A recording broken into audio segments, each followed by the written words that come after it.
Hi, I'm Lian Nicolo Encisa. People call me Lee. Medyo mahirap kasi yung daddy ko, single parent sa amin. Panganay ako, bilang panganay, ikaw yung kailangan hinga ng pera kaagad sa family. Dahil kung tento ka sa buhay, wala akong pakialam. Kaso, mali pala yun. Masaya kami ngayon, yes, pero yung mga taong sumusuporta sa amin, masaya ba sila? Like my mom is in Singapore for 4 years. Pagka-joke ka ng front row, everything changed.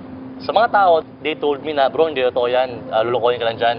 At sino kumpanya ang papakitayan ng isang batang gaya ko na 20 anyos, galing McDo na PUP, ng 40 mil isang buwan? Totoo man siya o hindi, I won't know if I won't try. And after a year doing front row, I bought my first car. hindi lang ako maniwala noon kasi sanay lang ako na maglakad sa magbus mula Puresa to Cainta. My mom spent almost 200,000 to go to Singapore. I spent 10,000 pesos to do front row as a business, and now I'm earning big. I mean, I'm earning great.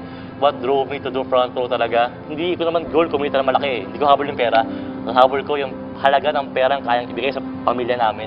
At naniniwala ako, lahat ng taong ngayon, pag napanood mo to, hindi lang inspiration mo. Lahat tayo, kayang gawin lahat. Kahit hindi mo linya, kahit pumunta ng ibang bansa para magtrabaho to earn big for your family.